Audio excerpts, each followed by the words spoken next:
Hello everyone, কেমন আছেন সবাই? আশা করব সবাই ভালো আছেন। তো আমরা চলে এসেছিলাম আমাদের আসানসোলের জ্ঞান ট্রেড ফেয়ারে, যেটা হচ্ছে পোলো গ্রাউন্ডে 6 থেকে 16 পর্যন্ত থাকবে।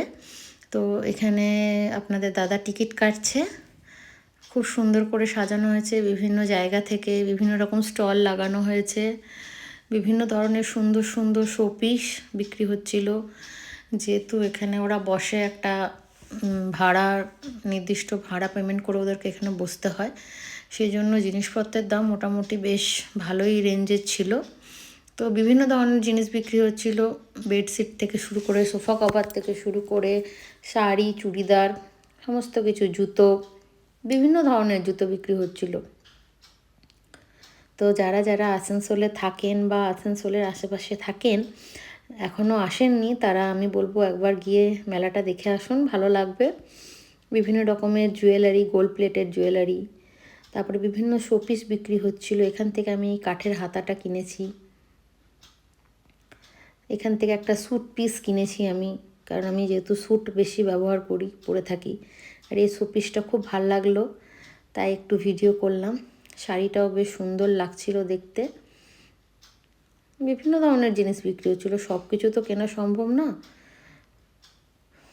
একটু ঘুরে ঘুরে আমরা দেখছিলাম।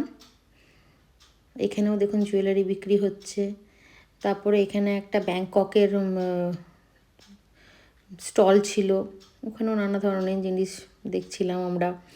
তারপরে দুবাইয়ের ড্রাই ফ্রুটস, নানা রকম বিভিন্ন ধরনের ড্রাই ফ্রুটস বিক্রি হচ্ছিল। এই ড্রাই ফ্রুটসগুলোর কিন্তু বিভিন্ন রেঞ্জের ছিল, মানে বিভিন্ন রকম দামের মধ্যে ছিল ড্রাই ফ্রুটসগুলো।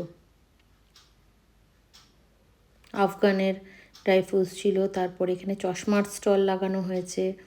প্রত্যেকটা স্টল, মানে বাইরে হালকা ফুলকা একটু স্টল ছিল, খাবারের স্টল ছিল, যেটা আর ঢুকিনি আলাদা করে। এখানে লেদারের ব্যাগের একটা ছিল, বিভিন্ন রকম চকলেটস ছিল, বিভিন্ন ধরনের আচার, তারপর পাঁপড় টাইপের নানা রকম জিনিস, যা যা মেলাতে মানে বিক্রি হয় সব কিছুই ছিল।